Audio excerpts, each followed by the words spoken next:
UPSC ने ना sustainable aviation fuel पे पूछा था, जिसमें बोला था कि हम किस किस को यूज कर सकते हैं। एक तो हम इसमें एनिमल एग्रीकल्चर रेसिड्यू ये तो यूज कर सकते हैं। क्रॉन ग्रेन का यूज़ कर सकते हैं, क्योंकि ये आता है ये एनर्जी क्रॉप में आती है, जिसमें जाट है, कैमल है, पोंगा है इसके साथ में। वेस्ट वाटर स्लज का भी कर सकते हैं। वेस्ट वाटर स्लज में ये हमारा वेस्ट ट्रीटमेंट स्लज, ये म्युनिसिपल वेस्ट मान लीजिए या फिर वेस्ट ट्रीटमेंट मान लीजिए, ये हमारा सेकंड जनरेशन है, drop in use second generation biofuel है 2018 की पॉलिसी में। आप ये मान लीजिए वेस्ट ट्रीटमेंट वाला, म्युनिसिपल वेस्ट वाला, इसमें हम एक तो हम 2 टेक्नोलॉजी यूज़ करेंगे, gasification and Fischer Tropsch technology use करेंगे हम। वुड मिल वेस्ट ये तो कर ही सकते हैं। फिर जब यूपीएससी ने पूछा 2018 की पॉलिसी में हम किस किस का यूज़ कर सकते हैं, देखो हम हॉर्स ग्रेन का नहीं कर सकते, कोकोनट सीड का नहीं, ग्राउंड सीड का नहीं कर सकते, और डैमेज वीट का कर सकते हैं, और कसावा का कर सकते हैं, रोटन पटेटो का कर सकते हैं, शुगर बीट का कर सकते हैं। देन यूपीएससी ने पाम ऑयल के बारे में पूछा कि palm oil native south east Asia का नहीं भाई, पाम ऑयल है वेस्ट एंड सेंट्रल अफ्रीका का नेटिव है। फिर देन यूपीएससी ने हमसे पूछा कि पाम ऑयल कुछ इंडस्ट्री में लिपस्टिक बनाने के लिए यूज़ होता है और परफ्यूम बनाने के लिए यूज़ होता है। हाँ भाई यूज़ होता है पाम ऑयल। फिर इसमें बोला कि पाम ऑयल से हम प्रोड्यूस कर सकते हैं बायोडीजल, भाई कर सकते हैं। फिर हमसे मेज के बारे में पूछा कि मेज यूज़ होता है प्रोडक्शन ऑफ स्टार्च में, हाँ भाई हो सकता है। अब मेज से हम बायोडीजल बना सकते हैं, हाँ भाई बायोडीजल बना सकते हैं। फिर इसने हमसे पूछा कि एल्कोहलिक बेवरेज में हम मेज का यूज़ कर सकते हैं, हाँ भाई कर सकते हैं। सस्टेनेबल एविएशन फ्यूल एक नेक्स्ट जनरेशन बायोफ्यूल है, जिसका मेन टारगेट है हमारा CO2 एमिशन को कम करना, है ना। और ये केमिकली सिमिलर है कन्वेंशनल जेट फ्यूल से, ये ड्रॉप इन यूज़ है, विदाउट मॉडिफिकेशन है। ये 80% तक कार्बन साइकिल को कम कर देगा। ये एमिशन है depending on feed stock and production pathway, ठीक है। ये एनर्जी सिक्योरिटी रूरल इकोनॉमी को मजबूत करेगा, डीकार्बनाइजेशन करेगा एविएशन इंडस्ट्री का। अब कौन कौन से जो अप्रूव्ड फीड स्टॉक हैं जिनका यूज़ कर सकते हैं हम SAF में, food and agriculture and forestry residue, जिसमें तुम्हारा जो भी तुम्हारे लैग्निन है, हेमिसिलुलोस है, ये डेवलपिंग कंट्री के लिए बढ़िया है, क्योंकि बहुत सारा रेसिड्यू मिलता है भाई। गन्ने का जूस बन रहा है, कितना निकलेगा। अब इसमें हम थर्मोकेमिकल एंड बायोकेमिकल प्रोसेस है, जो इसका प्रोसेस है वो थर्मोकेमिकल एंड बायोकेमिकल प्रोसेस है। सबसे ईजी सबसे कॉमन है, कहीं भी आया थर्मोकेमिकल बायोकेमिकल, ये हर जगह यूज़ हो रहा है। म्युनिसिपल वेस्ट में हम प्लास्टिक से भी बायोफ्यूल बना सकते हैं, ये अच्छी बात है। इसमें हम गैसिफिकेशन ऑन फिशर एंड ट्रॉप सिंथेसाइसिस, इसमें हम गैसिफिकेशन करेंगे फिशर एंड ट्रॉप सिंथेसाइसिस, ठीक है। ये अर्बन वेस्ट के चैलेंज को ख़त्म कर देगा, है ना। Waste oil fat and grease में हम ये यूज़ करेंगे, जिसमें हम एनिमल टैलो यूज़ करते हैं, येलो ग्रीस यूज़ करते हैं, जिसमें तुम्हारा हम hydro process Easter fatty acid HEFA hydro process Easter fatty acid का यूज़ कर सकते हैं। सबसे मैच्योर और सबसे मस्त टेक्निक है। और एनर्जी क्रॉप मान लीजिए जाट है, कैमिलिया है, पोंगा है और कॉर्नग्रेन है, ये भी मस्त टेक्निक है। जब एल्गी में हम यूज़ कर सकते हैं 3rd जनरेशन एल्गी, इन्हें हम नॉन एरेबल लैंड पर उगा सकते हैं, वेस्ट वाटर पर उगा सकते हैं। इनको भी हम निकालेंगे, तुम्हारा इनमें हाई लिपिड होगा, इनको भी निकालेंगे हम hydro process ester and fatty acid के थ्रू, ठीक है। इंडस्ट्रियल वाटर गैसेज, ये industrial waste gases, CO2 rich gases हैं, जो स्टील प्लांट से यूज़ होती हैं, और ये फर्मेंटेशन बेस्ड है, CO2 स्ट्रीम है ना। इनका यूज़ कर सकते हैं पावर टू लिक्विड टेक्नोलॉजी। ये इसके यूज़ करेंगे हम पावर टू लिक्विड टेक्नोलॉजी में, है ना। CO2 गैसेस का स्टील प्लांट से इससे हम बना भी चुके हैं, प्लेन उड़ा भी चुके हैं।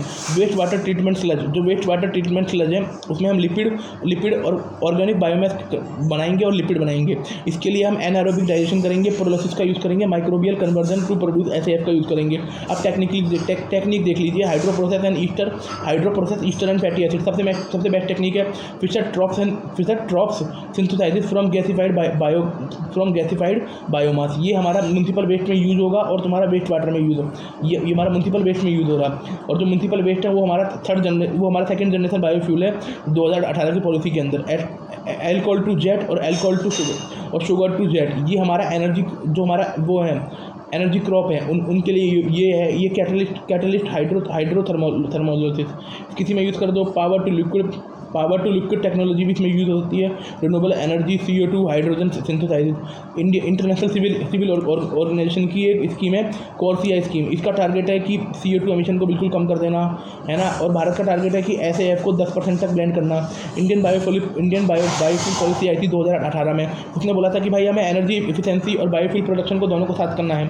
इसमें जॉब जनरेशन करना है। इसमें बायोफ्यूल को तीन भागों में डिवाइड किया गया था। बेसिक बायोफ्यूल और फर्स्ट जनरेशन बायोफ्यूल में बायोइथेनॉल है, बायोडीजल है। देन उसमें तुम्हारा सेकंड जनरेशन में एथेनॉल है, municipal solid waste in drop in use, और थर्ड में तुम्हारा bio CNG and green hydrogen है। अब ग्रीन हाइड्रोजन भी बायोफ्यूल का पार्ट है। अब आप मान लीजिए अलाउ वेरियस फीड स्टॉक कौन कौन से हैं। शुगर केन का यूज़ कर सकते हैं, मोलासिस का यूज़ कर सकते हैं, नॉन एडिबल ऑयल साइड का यूज़ कर सकते हैं, यूसीओ का यूज़ कुकिंग ऑयल का यूज़ कर सकते हैं, प्राइमरी टैलो का यूज़ कर सकते हैं, एनिमल टैलो का यूज़ कर सकते हैं। 2022 में अमेंडमेंट किया गया। एक तो हमारा जो E30 टारगेट था, E30 टारगेट को E25 एंड 26 कर दिया। एक बोल दिया कि हम बायोफ्यूल का प्रोडक्शन स्पेशल इकोनॉमिक जोन और एक्सपोर्ट ओरिएंटेड यूनिट में कर सकते हैं। एक हमें बायोफ्यूल के एक्सपोर्ट की वो दे दी, और एक नेशनल बायोफ्यूल कोऑर्डिनेशन कमेटी में एक बंदा और बिठाया, बायोफ्यूल का एक्सपोर्ट कर सकते हैं। ठीक है। अब इससे biodiesel production and blend initiative, इसमें यूज्ड कुकिंग ऑयल का यूज़ कर सकते हैं, नॉन ऑडिबल ऑयल का यूज़ कर सकते हैं, एनिमल फैट का यूज़ कर सकते हैं, एल्गल ऑयल का यूज़ कर सकते हैं। इसमें जो यूज्ड बेस्ड कुकिंग ऑयल है,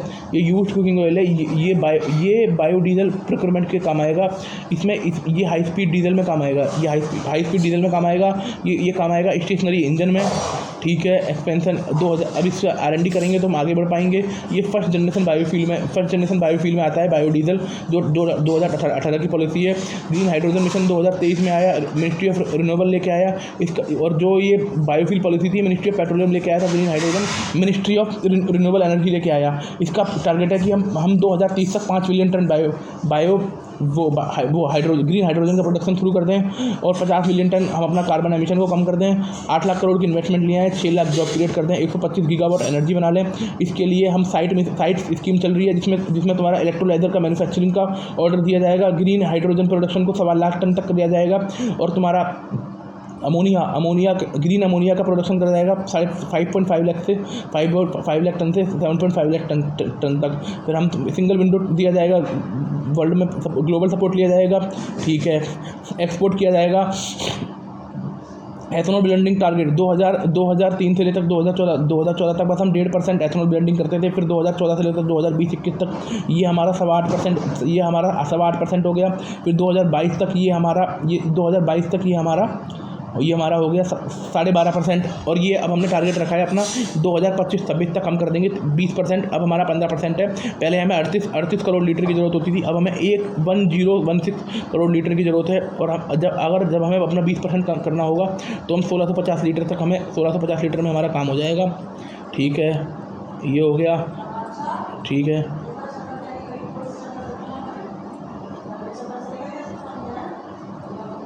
फार्मर डायरेक्टली। ठीक है। अब इससे क्या बेनिफिट हुआ है, इससे हमें 88,000 करोड़ रुपये फार्मर को दिए हैं। 1.1 लाख मैट्रिक टन हमने विद क्रूड ऑयल बचाया है। 544 लाख टन हमने कार्बन एमिशन को कम किया है फार्मर, और हमने एक करोड़ 1,623 करोड़ लीटर 623 करोड़ लीटर हमने क्रूड ऑयल बचाया है। एथेनॉल पे 5% है। रेगुलर एक्सप्रेशन ऑफ इंटरेस्ट में पार्ट है ये।